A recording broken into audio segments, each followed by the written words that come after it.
ces temps de grâce 1370, une paix précaire s'est installée comme une éclaircie ensoleillée au milieu des nuages noirs d'une guerre que d'aucuns ont appelée la guerre de 100 ans. Jean de Montfort, duc de Bretagne, a signé un traité d'alliance avec l'Angleterre. La Bretagne, aux mains des Anglais, est une épine pour ce royaume de France, divisé et qui souffre la malmort. Tiffauges, place forte de la vicomté de Thouars et du comté du Poitou, est sous la domination anglaise, depuis que Peyronel, son frère et leur père ont prêté hommage, voilà 9 années franches, au sénéchal du Poitou, John Chandos, le représentant du roi d'Angleterre.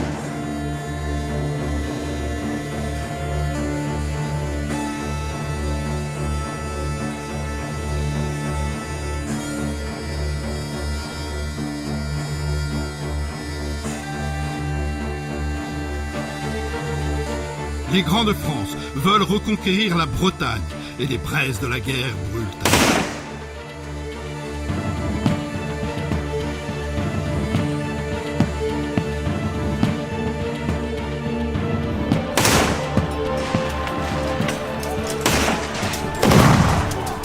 Mais le pays est exsangue, les caisses sont vides, la guerre est onéreuse.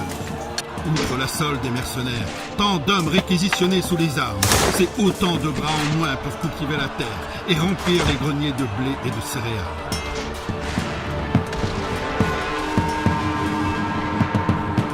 Les belligérants doivent trouver de bonnes monnaies sonnantes et trébuchantes pour entretenir leurs armées et préparer les batailles à venir.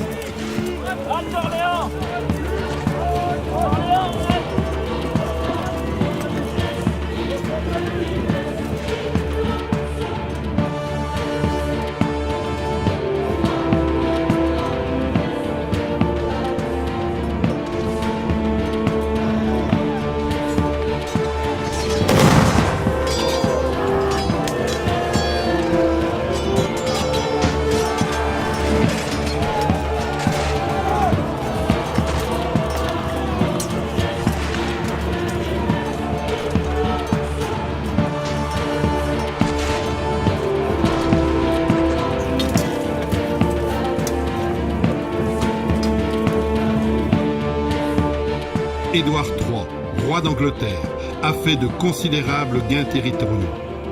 Le Poitou, l'Aquitaine, la Guyenne et une grande partie du sud-ouest sont désormais entre ses mains.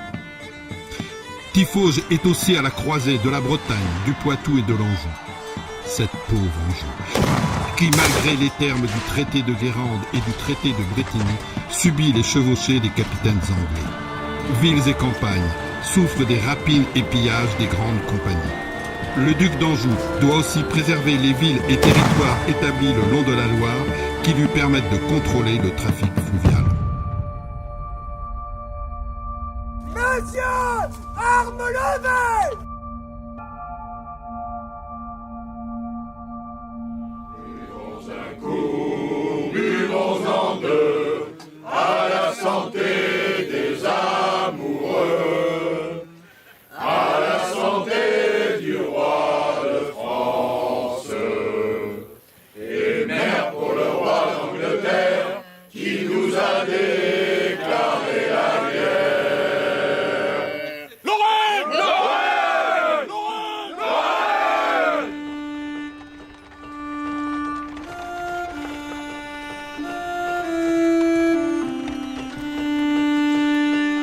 La vie au château s'organise. Peyronel tient à ce que ses dames de compagnie et ses gens conservent leurs us et habitudes. Le moral n'en est que meilleur. La victoire passe aussi par ces femmes qui, même si elles ne combattent pas, apportent aux hommes d'armes sérénité et confiance. L'Anglais est loin. Peyronel ne peut compter que sur elle-même et ses vassaux pour alimenter son trésor de guerre. Aussi, elle décide cette année de donner à la foire de la Saint-Michel, qui a lieu tous les ans, encore plus de magnificence et d'ampleur.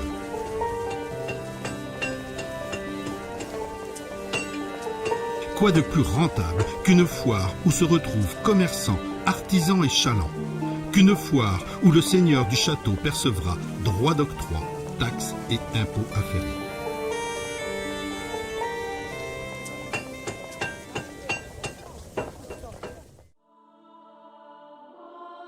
per omnia saecula saeculorum. Amen. Fortifiez votre cœur et votre âme. Et d'ailleurs, j'insiste sur la fortification de l'âme. Ne croyez pas que des armures sont des flèches, des traits à poudre que nous entendons tonner, des coups d'épée. La parole de notre Seigneur Christ, rapportée par Luc, nous engage à fortifier notre âme en vue de résister à l'adversité, y compris quand des actes très creux sont perpétrés à notre rencontre. Rappelez-vous, lorsqu'il dit on haïra. Notre Seigneur Christ est le chemin, la vérité et la vie.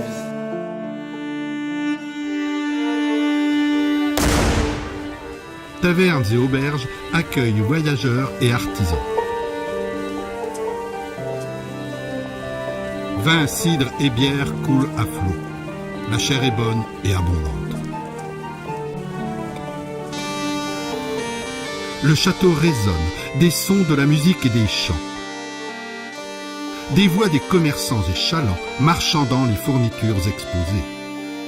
Quelques moments de paix dans le château assiégé.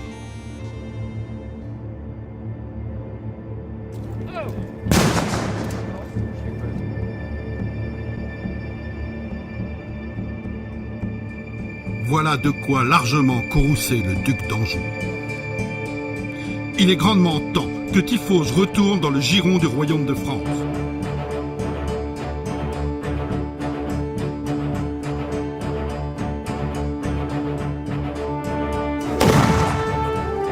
Tel César franchissant le Rubicon, Louis Ier d'Anjou, à la tête de son armée, a aujourd'hui franchi la Sèvre, frontière entre l'Anjou et le Poitou.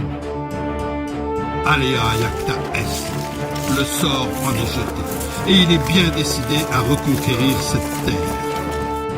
Il est accompagné de plusieurs membres de la parentèle du roi, le duc d'Orléans, le duc de Bourbon, venus avec leurs vassaux, tous vaillants chevaliers.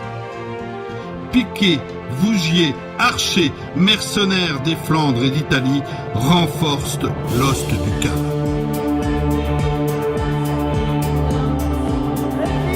Et Spiritus Sancti. Amen. Amen. Amen.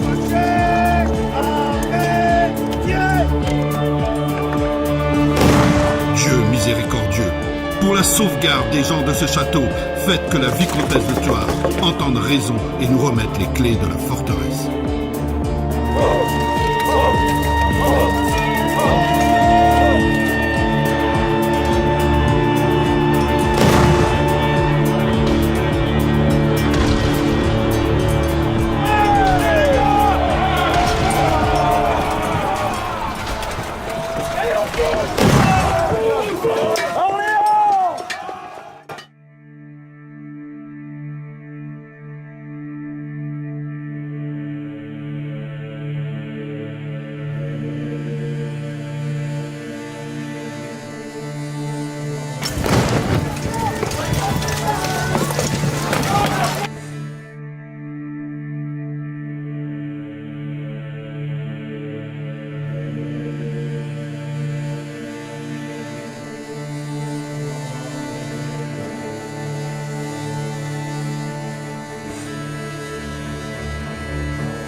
Demande de vous agenouiller.